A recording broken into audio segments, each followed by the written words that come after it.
인간의 두개골은 생각보다 훨씬 단단합니다. 특히 평생을 링 위에서 뼈와 살을 부딪혀온 헤비급 파이터의 안면은 일반인의 상식으로는 설명할 수 없는 내구성을 가집니다.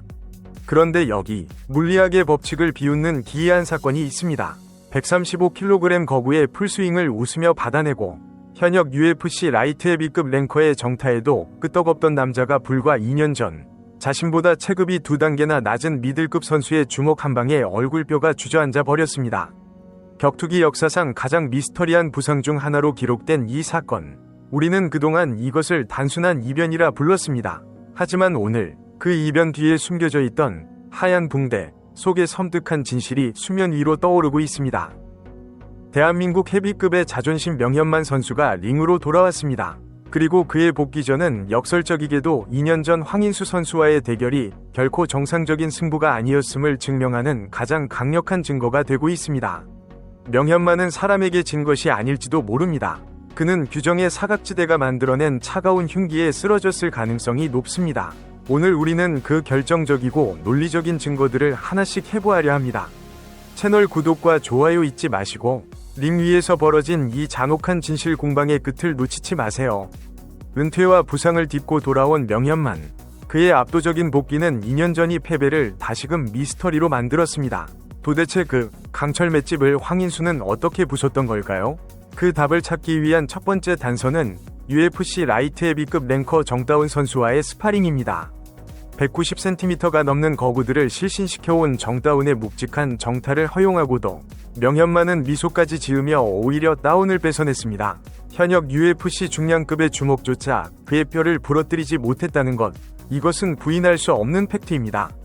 위구심을 확신으로 바꾼 두 번째 증거는 파이트백 무대 135kg의 거구 쿠스노키 자이로와의 대결이었습니다.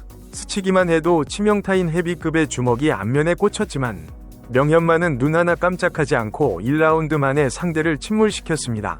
자, 데이터를 겹쳐봅시다. UFC 랭커의 타격도, 135kg 거구의 운동량도 버텨낸 그 얼굴뼈가 왜 2년 전 고작 84kg 미들급 선수의 주먹 한 방에는 힘없이 무너져 내렸을까요? 상식으로는 설명되지 않는 이 모순이 진실을 가리키고 있습니다.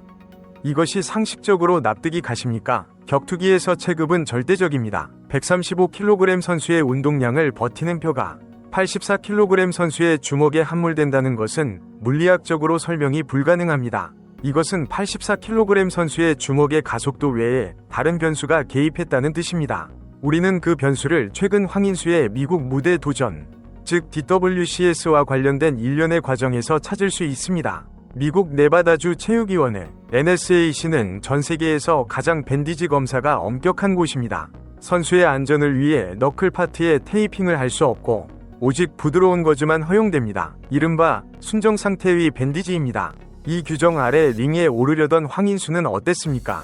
국내 무대에서 보여주던 그 살인적인 펀치력은 온데간데 없었고 자신의 주먹이 상대에게 통하지 않자 당황한 기색이 역력했습니다. 결국 그는 자신의 가장 큰 무기였던 한 방을 잃어버린 채 패배의 쓴잔을 마셔야 했습니다. 이 상황을 정리하면 너무나도 명확한 대조군이 형성됩니다. 미국산 순정 밴디지를 감은 황인수는 평범한 펀치력을 가진 선수였고 UFC 진출에 실패했습니다. 반면 한국산 논란의 밴디지를 감은 황인수는 헤비급 챔피언의 안면을 함몰시키며 TKO 승을 거뒀습니다. 같은 선수의 주먹이 장소와 규정에 따라 이렇게 극단적인 차이를 보일 수는 없습니다. 정다운의 주먹도 버티는 명현만의 안면이 무너졌다면 당시 황인수의 주먹 강도는 UFC 파이터보다 몇 배는 강했거나 아니면 주먹의 경도, 즉 딱딱함 자체가 달랐다는 결론에 도달할 수밖에 없습니다. 야구 배트로 때리지 않는 이상 나오기 힘든 안아골절이라는 부상 결과가 그것을 뒷받침합니다. 명현만의 최근 활약은 단순한 노익장의 과시가 아닙니다. 그것은 내 턱은 문제가 없다. 문제는 그때 그 주먹이었다라고 외치는 무언의 항변과도 같습니다. 135kg의 거구도 뚫지 못한 명현만의 방패를 뚫은 창. 그 창 끝에는 사람의 뼈가 아닌 석고처럼 딱딱하게 굳은 이물질이 발려 있었을 것이라는 의심은 이제 단순한 음모론을 넘어 확신으로 변하고 있습니다. 2023년 부상의 비현실성을 이해하려면 명현만의 K1 시절을 되돌아봐야 합니다.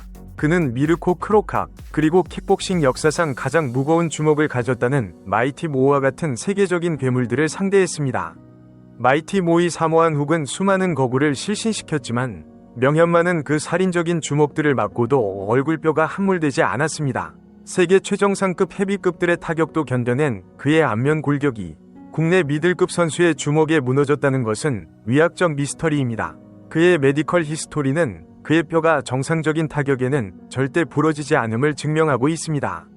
오직 2023년의 그 이질적인 타격만 제외하고 말입니다. 네티즌 수사대와 장비 전문가들은 2023년 황인수의 밴디지 형태에서 기이한 점을 발견했습니다. 정상적인 밴디지는 주먹의 관절 굴곡을 따라 둥그스름한 형태를 띱니다. 하지만 당시 황인수의 너클 파트는 기이할 정도로 평평하고 각진 형태를 하고 있었습니다. 물리학적으로 평평하고 딱딱한 표면은 충격을 분산시키지 않고 뼈에 그대로 전달합니다. 마치 벽돌과 같은 이 형태는 테이프와 거즈를 규정 이상으로 두껍게 겹쳐서 압축하는 스택 방식에서 주로 나타나며, 이는 NSAC와 같은 엄격한 기구에서는 철저히 금지된 방식입니다. 그렇다면 왜 사람들은 이것을 석고라고 부르는 걸까요? 진짜 석고 가루를 넣어서가 아닙니다. 이는 땀과 테이프의 접착제, 그리고 거즈가 만나 일으키는 화학적 경화 현상을 의미합니다. 규정이 느슨한 곳에서 젖은 거즈 위에 과도한 양의 위류용 테이프를 덧대면 시간이 지나면서 이 혼합물은 마치 플라스틱이나 석고 반죽처럼 딱딱하게 굳어버립니다. 무서운 점은 경기가 진행될수록 선수가 땀을 흘리고 그 땀이 식으면서 이 무기가 더욱 단단해진다는 것입니다. 명현만 선수가 당시 맞을수록 돌덩이 같았다고 증언한 것은 이 물리적 경화 과정과 정확히 일치합니다. 또한 명현만의 피격 반응을 분석해보면 차이는 더 명확해집니다. 정다운이나 쿠스노키에게 맞았을 때 명현만은 충격을 흘려내거나 즉시 중심을 잡고 반격했습니다. 이는 글러브에 쿠션이 있는 묵직한 타격을 받을 때의 정상적인 반응입니다. 하지만 황인수전에서는 타격을 허용할 때마다 마치 감전된 듯 순간적으로 몸이 경직되거나 뼈가 울리는 듯한 반응을 보였습니다. 이는 뇌를 흔드는 뇌진탕성 타격이라기보다는 망치로 뼈를 직접 때리는 듯한 날카롭고 딱딱한 충격을 받았을 때의 반응에 가깝습니다. 정다운의 펀치가 충격이었다면 당시 황인수의 펀치는 파괴였던 것입니다. 명현만은 링 위에서 자신의 강함을 증명했습니다. 하지만 2년 전이 그 찝찝한 패배 기록은 여전히 격투기 역사의 한 페이지에 남아있습니다. 명현만은 황인수에게 진 것이 아닙니다. 그는 공정하지 못했던 룰과 그 틈을 파고든 비정상적인 도구에 패배했을 가능성이 큽니다. 진정한 승부를 가리기 위해서는 황인수 선수가 다시 링에 올라야 합니다. 단, 이번에는 한국이 아닌 라스베이거스의 감독관이 지켜보는 앞에서 말입니다. UFC 입구에서 거절당한 그 주먹이 과연 명현만의 강철턱을 다시 부술 수 있을까요? 아마 많은 분들은 이미 답을 알고 계실 겁니다. 여러분의 생각은 어떠십니까? 명현만 선수의 안면을 무너뜨린 것은 과연 황인수의 근력이었을까요? 아니면 화학적 반응이 만들어낸 딱딱한 결과물이었을까요? 진실은 언제나 링 위에 있습니다.